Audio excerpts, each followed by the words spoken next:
world story tonight. Vice President Joe Biden, former Vice President Joe Biden, once bragged about trying to buy Russian leader Vladimir Putin's support for the Iraq war with oil money.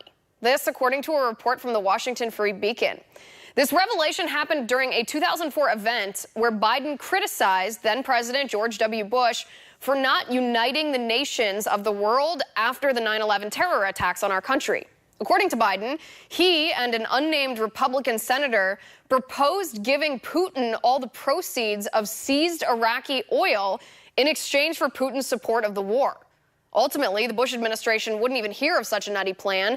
But now that Biden is running for president, he's pretending he opposed the Iraq war long before he actually did. And this latest report calls his foreign policy judgment into serious question. With me now to untangle this story, retired U.S. Marine Corps Gunnery Sergeant Jessie Jane Duff. Jessie, good to see you. Good to see you, too. All right, talk to me about this report. This is kind of a shocking thing to hear, that former Vice President Joe Biden, who said several months ago, by the way, that Russian election interference wouldn't have happened on his watch, insinuating that he was tough on Putin, actually offered Putin wanted to offer Putin $12 billion. Well, essentially, this is very apparent that it's a different set of rules for the Democrats. And as long as they want to become president, they don't have to remember their past. Joe Biden has a history of doing some nefarious activity. First of all, it's not just the Russian deal that's so bad. What about the $1.5 billion deal or $1.5 million deal that his son, Hunter Biden, got out of China?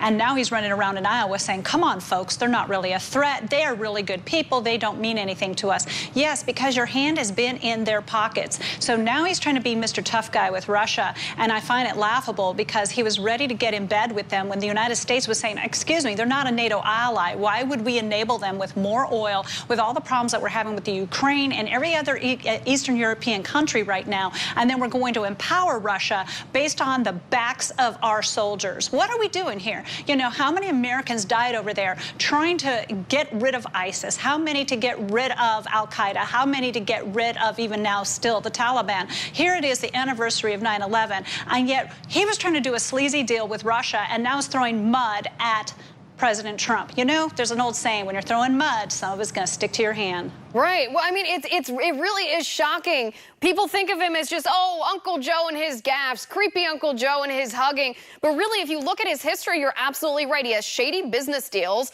all around the world that his family's involved in. And this one is just particularly shocking to me, that Vladimir Putin, the president of Russia, he wanted to pay off with oil proceeds, which was one of the main criticisms against the war in Iraq in the first place, that it was about the oil and not about the terrorism, that Joe Biden, who supported it and urged people to support the Iraq war, voted for it, and 9 months later was still supporting it, wanted to use the proceeds of the oil to pay off Russia. How on earth could we trust him? How could anybody trust him at this point to not let Putin take advantage of him? Well, he just doesn't have a history of hugging or trying to get close to women. Apparently, he has a history of hugging up to our enemies. And, you know, his hands are wrapped around their waist, and he wants to hold them tight. And then when it turns around not in his benefit or to his favor, now that he's running for president, he wants to erase history. You know, many Democrats have been historically good at this. They try to allege and decide what they're going to support based upon their political means. Anything against President Trump is now what Joe Biden wants to fight against, but he thinks we all have a selective memory like him. This man has strategically forgotten what locations he's in, children that have come to the White House after shootings. He's gotten everything all mixed up. So here's another one that I've also read about, that his brother was making a profit off of military housing in Iraq, or there was a proposal to do such. I don't want to make a clear allegation here, but the article came out that during the Iraq war, his brother was going to be in a capacity for military housing in Iraq. So now you got Russia trying to benefit with the oil on the backs of our American soldiers, Marines, and sailors and airmen who went over there to fight. And to ensure that he could cushion the deal to get their support, he was going to reward them with oil. This is not an ally. We had massive problems going on in Eastern Europe at that very same time, and yet he's over here trying to shake hands and then scold President Bush for it.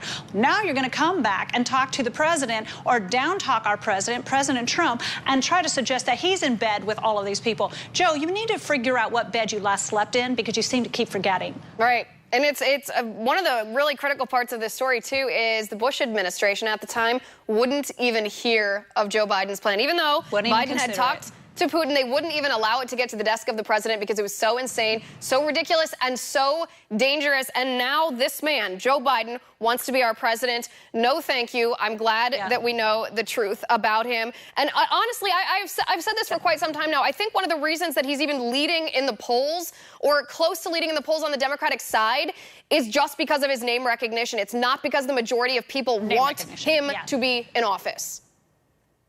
He's the true Russia collusion, and if the Democrats are going to get all upset about Russia, then this should knock him out of their mark. If they are not going to have any integrity or moral fortitude on this, and they embrace Joe Biden, then they're complete hypocrites, which we already know that they are. So let's just watch. You want to throw Russia collusion, obstruction of justice, all these false allegations at President Trump, but yet we know for a fact that Joe Biden tried to negotiate, make a deal with Putin on the backs of the Americans' interests. There's your real Russia collusion. Right. And yet you won't hear a word about it from the mainstream media or the left because it doesn't serve their own interests. Of course not. Jessie Jane Duff, thank you so much for being on the show. I appreciate it.